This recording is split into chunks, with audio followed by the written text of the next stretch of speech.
everybody, and welcome back to my channel again. We are again in front of the lovely bookshelf, and today I'm going to talk some more about some books that I enjoy.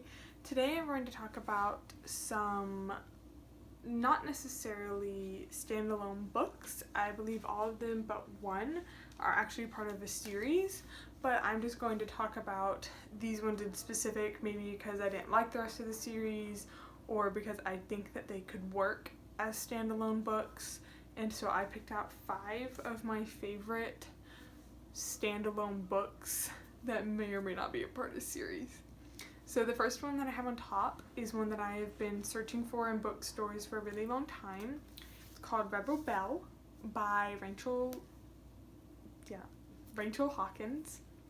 And I read this book for the first time in high school, and I absolutely loved it. I found out later on that there was a second book, but really I thought that it didn't really need one.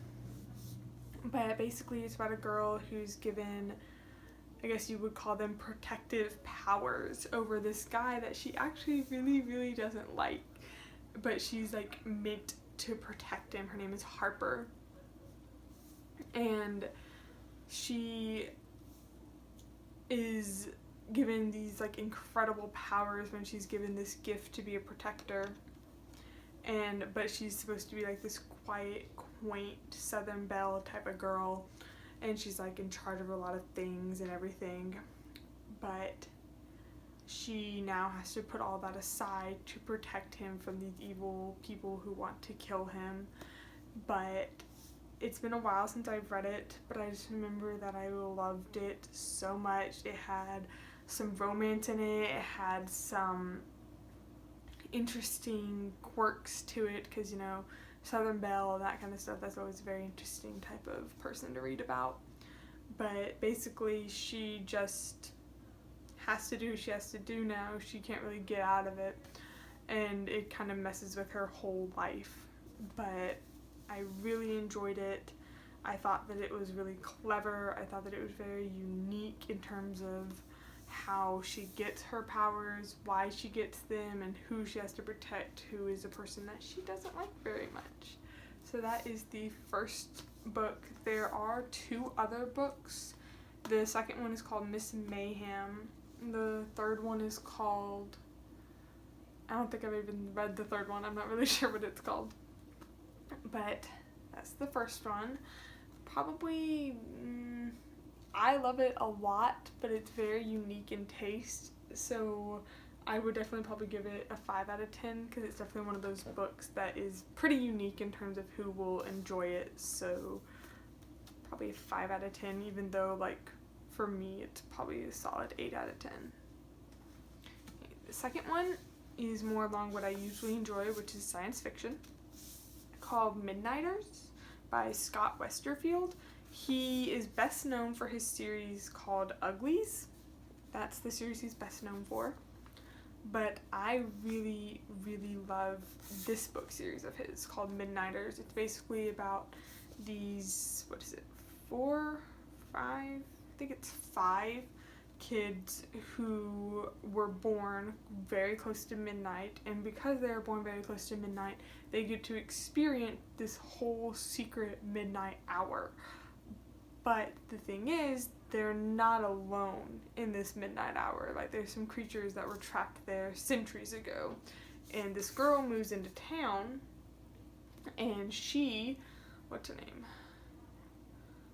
I think it's Jessica. I think her name's Jessica.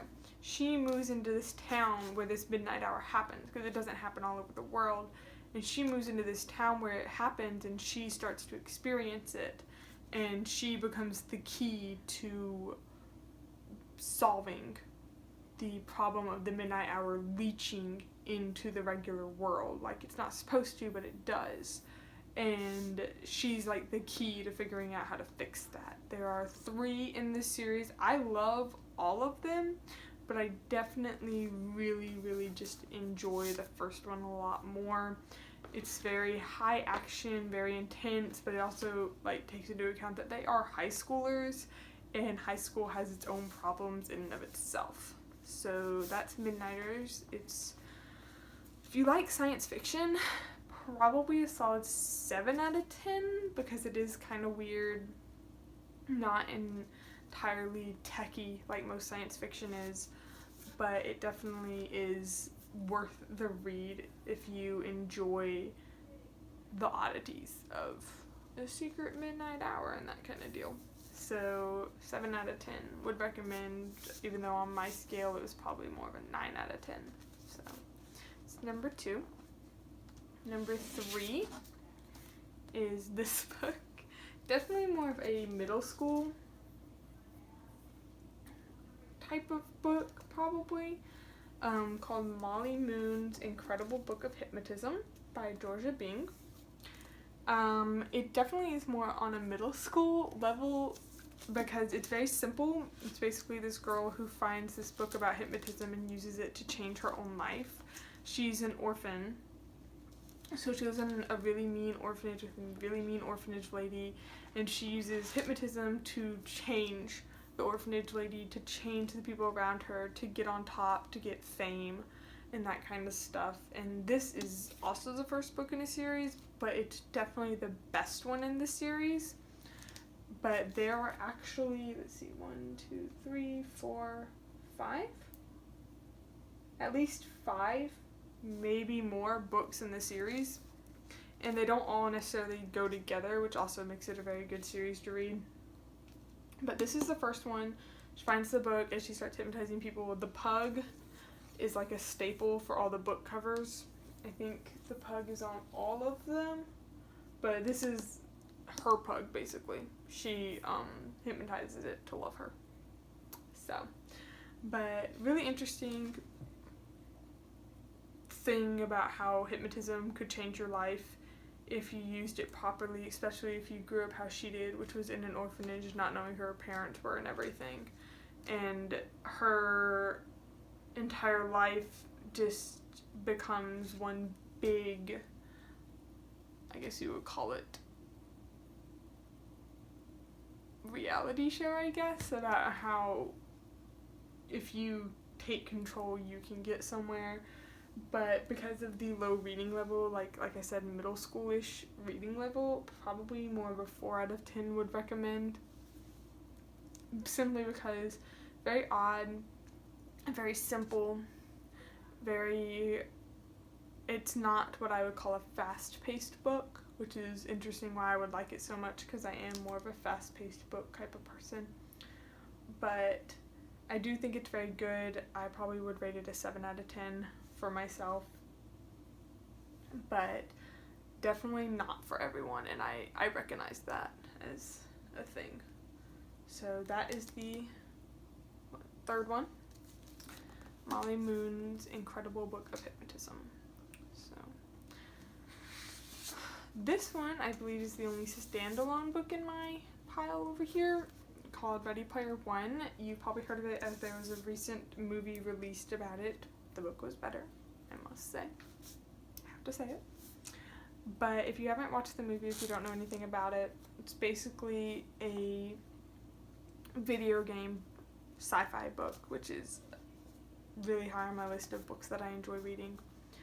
And basically, this kid is part of a group of people who are called hunters, who are trying to find these secret keys inside of a video game left by the video game creator who died.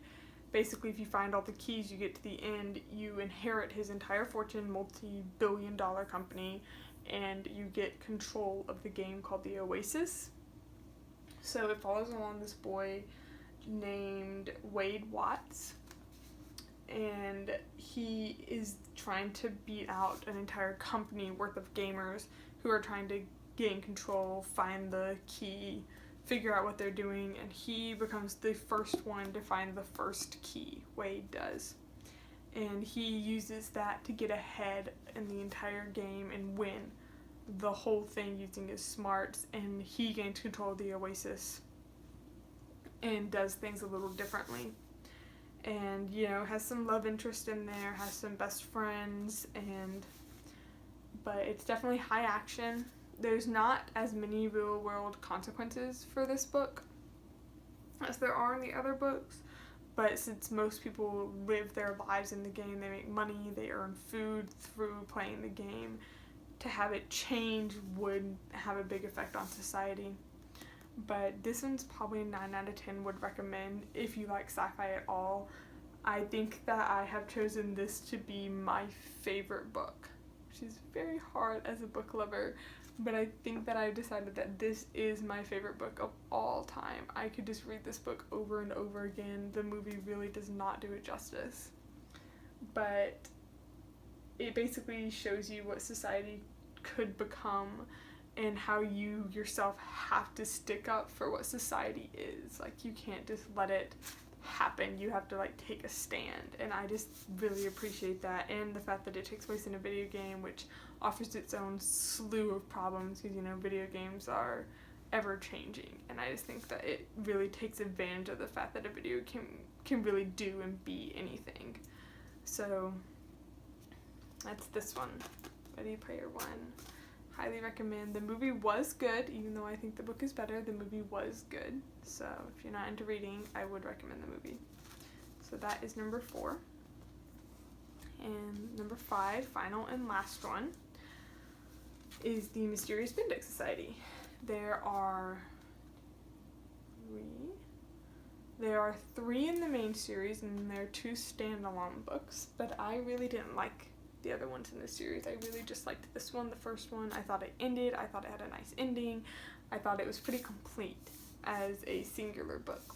But The Mysterious Bendix Society is about these group of kids who are gathered by this old professor in order to change the world, basically, as you do. They go through this really interesting test, which reading about the test was actually part of one of my favorite parts about this book, was reading about the test that they went through, because the person needed the best and brightest, of course.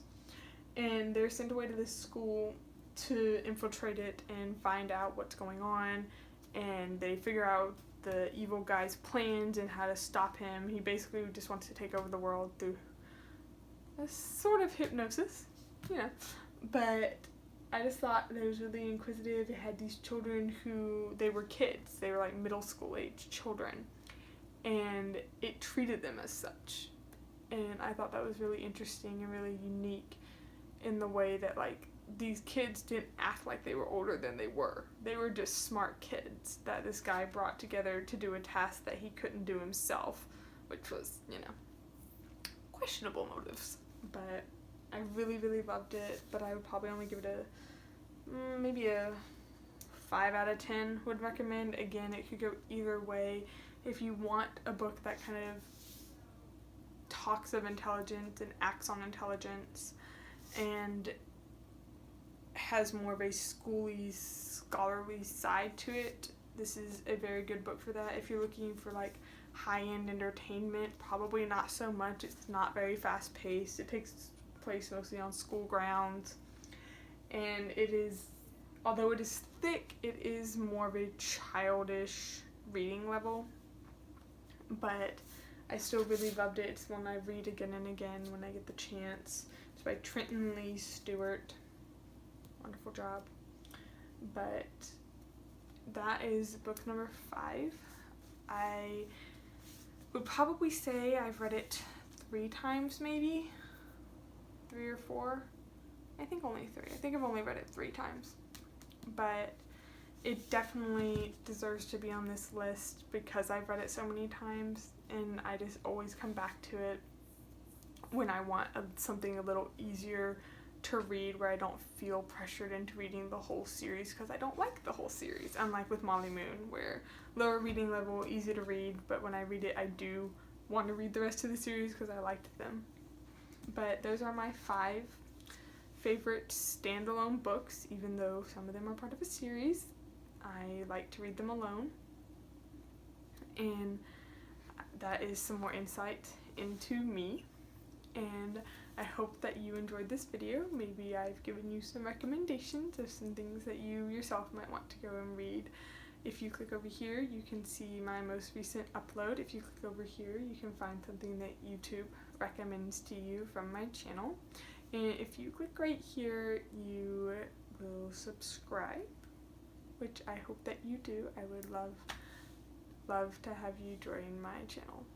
But thank you so much for watching.